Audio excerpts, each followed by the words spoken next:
Hello, good evening. Hi, good evening, Tony. It's good to be back again after the short break of the Chinese New Year.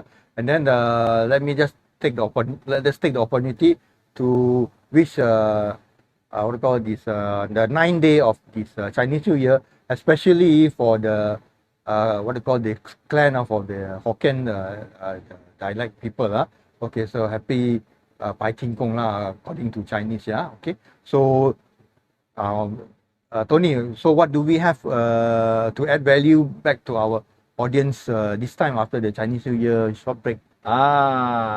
So we asked the audience, and the audience actually has two questions for you. Okay. All right. Because we are following back from the previous episode, you know, some person might suddenly become overwhelmed by multitude of all those self-help advice in the market today. What's your comments on that, Mr. Ricky? Okay. So it's very true.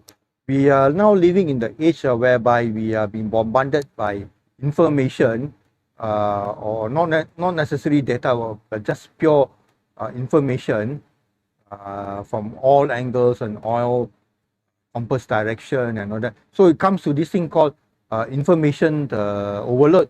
Okay. Now, how do you actually go about it?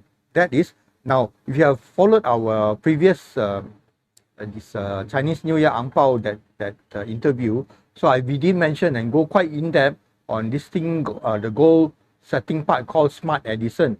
Okay, so referring back to that, please do refer back to the Smart Edison, and then be very clear, be very concise on what do you actually want for yourself, what do you actually what do you call desire to achieve for yourself.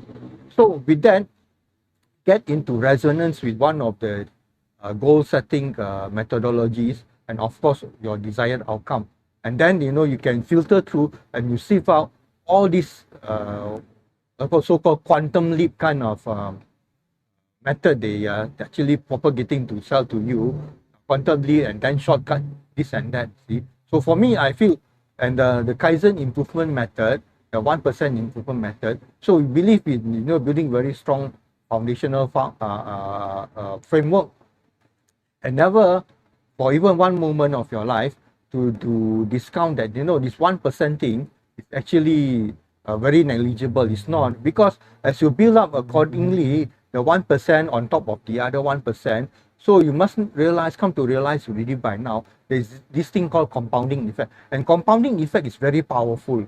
So never actually discount that, and then be very clear, never, most importantly is never to give up, and then experiment with one or two of the the methods inside there to engage in your own personal improvement.